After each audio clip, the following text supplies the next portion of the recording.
que vivir de la música?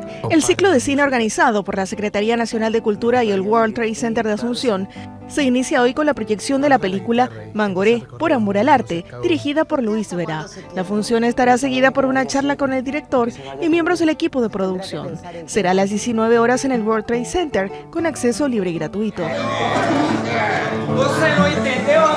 Si a usted no gusta, le pido que salga, que acá la gente quiere escuchar.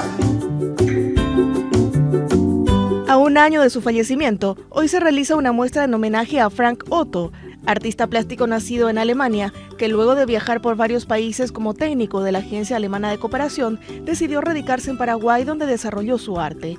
La muestra se habilita hoy a las 20 en la Fotogalería Monocromo, en Azara Casilleros, con acceso libre y gratuito.